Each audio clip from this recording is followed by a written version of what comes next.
পাতার নাম পুদিনা, আর ছেলেদের ধরে কেউ ছোঁদে না। বাবা বন্টি, তোমাকে দেখে তো তোমার সব কিছুই বড় বলে মনে হচ্ছে, মানে তোমার বয়স, কিন্তু তোমার মাথায় এইটুকু বুদ্ধি নেই যে ছেলেদের কেউ চোদে না, ছেলেরা সবার চোদে। কথা দিচ্ছি, তুমি যদি তোমার গাছের কলা খাওয়াও, আমিও আমার গাছের আম খাওয়াবো। হ্যাঁ, খাবো না কেন, অবশ্যই খাবো। বলছি তুমি আসবে না, আমি যাব। এইটাই আমার জান, আমার জানের দিকে কেউ নজর দিবা না। না না, তোমার যেটা জান সেটা আমাদের সবার গুরুদেব, আর গুরুকে কেউ নজর দেয়?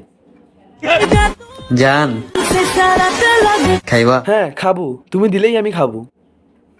কবি বলেছেন, নারী আটকায় অর্থে আর পুরুষ আটকায় গর্তে। ও, নারী আটকায় অর্থে সেটা ঠিক আছে, কিন্তু পুরুষ আটকায় গর্তে, এটা কোন কবি বলেছেন? ছিঁড়ে যাক শাড়ি, উড়ে যাক লুঙ্গি, তুমি কি হবে আমার খেলার সঙ্গী? হ্যাঁ, কেন হব না, আমি তোমার সাথে খেলার জন্য সবসময় রেডি।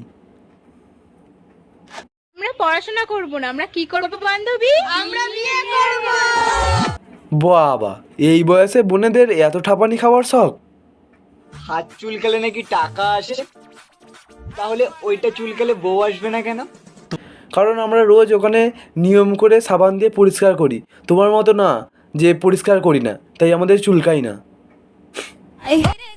আমাকে দেখে যার ফাটে তাকে একটাই কথাই বলতে চাই, যেখানে সেখানে থুতু ফেলবেন না, ভবিষ্যতের জন্য জমিয়ে রাখুন। আচ্ছা ঠিক আছে।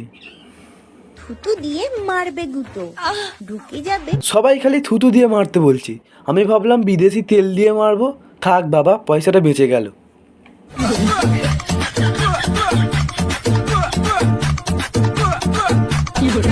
আমারটা নেবে নাকি? বিবাহিত জীবন অনেকটা প্যান্টের বেল্টের মতো, সামনে অনেক ফুটো থাকা সত্ত্বেও সেই রোজ একই ফুটোতে লাগাতে হয়। সে তো হবেই, কারণ অন্য ফুটোতে লাগালে তো চাপে কেঁদে ফেলবে মামুনি। হ্যালো ফ্রেন্ডস, আজকে ভিডিওটি এই পর্যন্তই। যদি ভিডিওটি ভালো লাগে প্লিজ লাইক, শেয়ার, কমেন্ট করতে ভুলবেন না, আর অবশ্যই চ্যানেলটি সাবস্ক্রাইব করে দেবেন। তো চলো গাইস, আজকের এইটুকুনি, পরবর্তী ভিডিও খুব তাড়াতাড়ি আসছে।